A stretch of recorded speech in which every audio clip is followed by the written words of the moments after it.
Hi guys, welcome to my channel. आज हम पढ़ेंगे इसमें मार्फा के बारे में। तो इसमें मार्फा किसे कहते हैं? किसी भी ख़ास शख्स, चीज़ या जगह के नाम को इसमें मार्फा कहते हैं। इस वीडियो में हम इसकी बहुत सारी मिसालें भी देखेंगे ताकि आप इसको आसानी से समझ सकें। सबसे पहले देखते हैं अहम जगहों के नाम, जैसे अमेरिका, पाकिस्तान, मिस्र। तो ये सब जगहों के नाम अहम हैं, तो इसलिए ये इसमें मार्फा हैं। दुनिया में जितने भी ममालिक हैं उन सब के नाम अहम हैं और वो इसमें मार्फा में आते हैं। इसके बाद देखते हैं दरियाओं के नाम। दुनिया में जितने भी दरिया हैं वो सब अहम हैं और उनके नाम भी इसमें मार्फा कहलाते हैं, जैसे दरियाए रावी, दरियाए सतलुज, दरियाए गंगा, दरियाए नील वगैरह। इसके बाद लोगों के नाम। हर शख्स का नाम अहम है और वो इसमें मार्फा है, ठीक है। लेकिन हम चंद अहम शख्सियात के नाम आपको बताते हैं। कायदे आज़म, अल्लामा इकबाल, जवाहिरलाल नेहरू।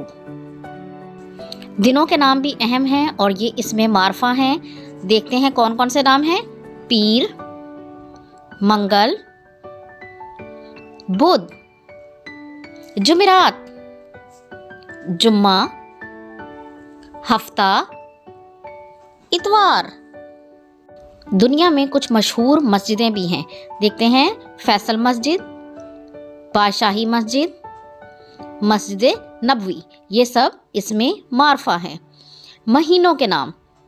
जनवरी, फरवरी, मार्च, अप्रैल, मई, जून, जुलाई,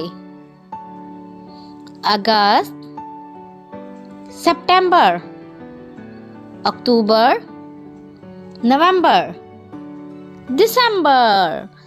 हर महीने का नाम भी अहम है, इसलिए ये इसमें मार्फा है। तो बच्चों, आप अच्छी तरह से समझ गए होंगे कि किसी भी ख़ास शख्स, चीज़ या जगह के नाम को इसमें मार्फा कहते हैं। तो ये वीडियो यहीं तक थी। अगर आपको ये वीडियो पसंद आई है तो इसे लाइक और शेयर ज़रूर करें और इस तरह की मज़ीद वीडियोज़ को देखने के लिए मेरे चैनल को सब्सक्राइब ज़रूर कर लें। अल्लाह हाफिज़।